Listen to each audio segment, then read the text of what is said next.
Hello, what's up mga kabeshi ko? For today's vlog ay ito na nga po yung vlog kung saan nagluluto tayo at ang ulam natin ay ginataang bunga ng malunggay. So, kung nakikita nyo sa aking post ay matagal na po ito, anong petsa na at hindi ko pa rin na-upload gawa ng kabisihan ko dahil ako po ay nag-a-apply ng work. So, balik tayo dito.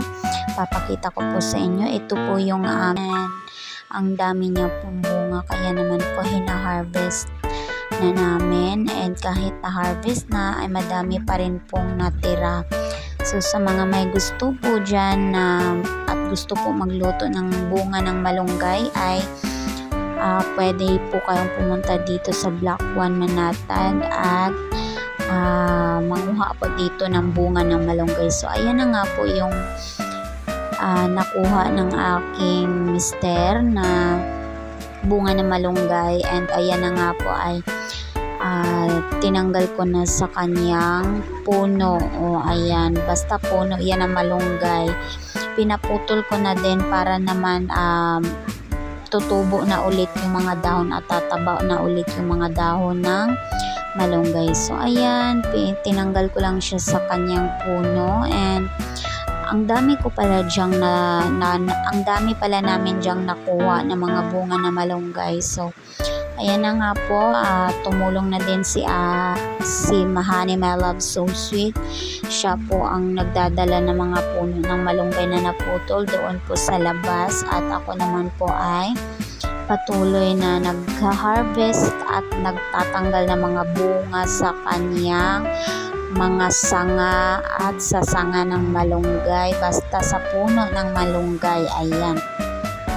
So siguro po kung sasamahin ay ang dami na talagang bunga ng malunggay. Yung iba na nga po ay hindi ko na po tinanggal yung bandang baba kasi sobrang matanda na at matigas na siya. Parang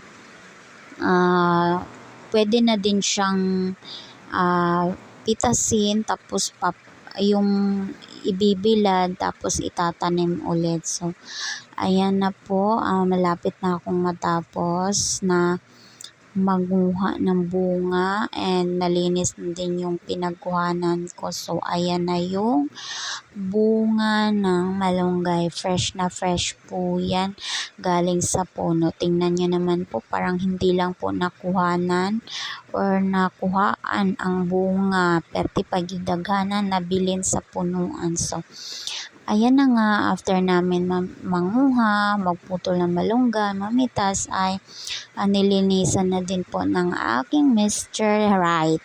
Mr. Right, siya na po ang naglinis ng mga bunga. Tinanggalan niya po ng yung parang balat niya po ba, tapos pinutol-putol na, and ayan siya na din po ang aking Honey My Love So Sweet na din po ang nagkukudkud ng lubi or niyog. Ayan, nagkukudkud ng niyog kasi nga po ay gagataan po namin ang malunggay or bunga ng malunggay.